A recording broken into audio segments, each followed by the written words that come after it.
welcome back. I'm glad you are tuning in to find out more about our upcoming program. It's our second classical program of the season.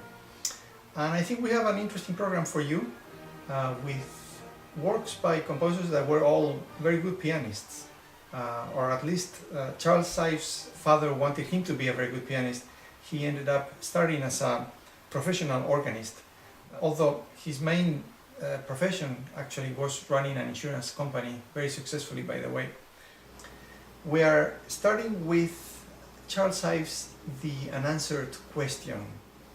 Charles Seiff was a main figure because he was able to break with many conventions and was able to open the door and inspire many other composers. And this is one of his main merits. And this piece in particular has a lot to do with it, because he approached what was a very complicated subject of asking a question that can't almost be answered and translated that into sounds. And how did he do this? Well, he starts with a very soft texture of strings playing very quietly, kind of like a slow hymn. And then he has a solo trumpet player on a different part of the concert hall playing or posing the question. Following that, we have four woodwind players that are attempting to answer the question. And in their very many attempts, they're going to go through different moods, different characters, and in the end they realize that the question can't be answered. So they give up.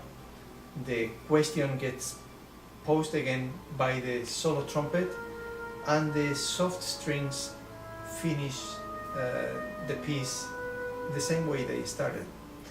And Ives leaves us hanging in there for us to reflect on it.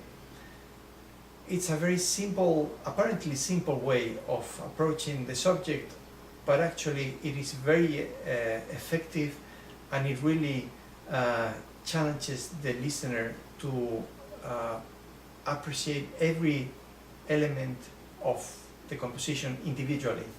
And it challenges the listener also to find our own approach to a question that can't really be can be answered. Now, the Beethoven Piano Concerto No. 4, it's also a very original work in its own right. We are used to, by now, to hear concertos in which the orchestra opens with a very nice tutti to warm up the audience until the soloist comes in. But Beethoven didn't want to do that in this concerto. He was very original, and started right away with the piano presenting a theme that is going to be crucial for the whole first movement of the concerto, and a theme that you are going to be hearing again and again, with those four notes that they are so typical of Beethoven's middle period, and that they were going to become so important in his Fifth Symphony, pa pa pa pa. So you're going to hear the piano in this theme that you can hear in the background. And when you listen to the concert, I challenge you to try to count how many times this theme, pam pam pam pam, keeps coming back in so many different ways. It's rather remarkable to see how Beethoven explores the motivic development of such a simple cell, and how he can get so much out of it. The second movement of the concerto is also very interesting because it starts with a recitativo-like character, which is very traditionally belonging to the concerto repertoire. So this comes directly from the opera repertoire. Starts with a recitativo, and then the piano again interrupts with short reflections. And this type of dialogue goes back and forth several times in a way that is also incredibly original. And then leaves the way to the more conventional third movement, which is going to be a rondo-like movement in which the piano is going to open with the main theme, and the theme is going to be coming back several times through the course of the movement in the way we are more accustomed to.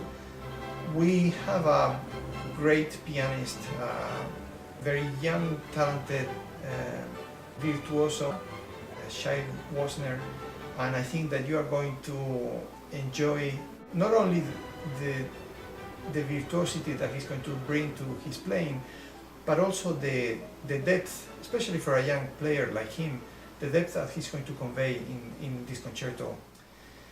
In the second half, we are going to present Schumann's Rhenish Symphony No. 3. He wrote it in a especially good moment of his life, and I think that this is very evident in the first movement of the symphony.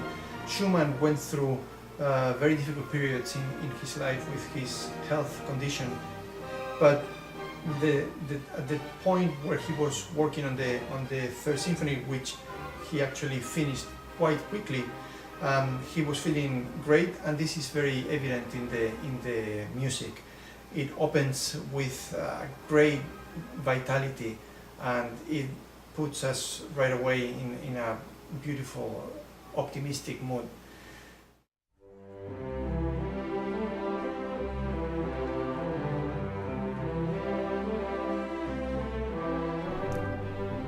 The second movement has kind of a folk quality to it, sort of a Ländler. And the third movement is pretty much inspired on the piano miniature pieces that Schumann was so good at writing.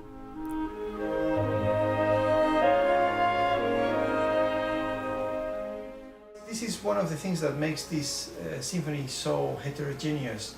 Every movement is very different, and they don't necessarily connect in the idea, but in the end they work and complement each other very well. The fourth movement of the symphony is the proper slow movement, because the third movement didn't quite function as such.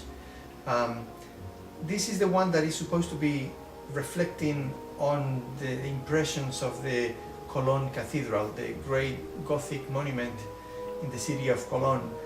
And for someone like Schumann, that was not necessarily a very religious person, this is a very important attempt to bring a special dimension of spirituality to his music in a very meaningful way, by the way. And this is the movement in which he brings the trombones for the first time, and he gives the brass a very important role, and the brass helps bring in this mood of solemnity to this movement.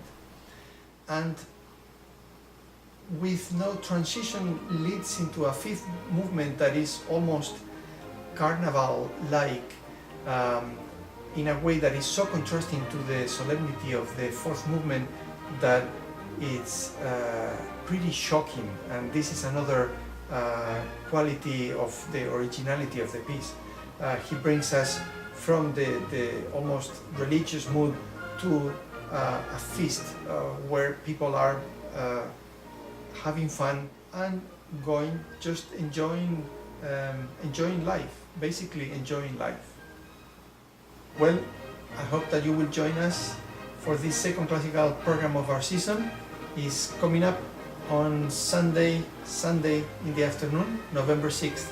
I hope I'll see you there. Thank you very much.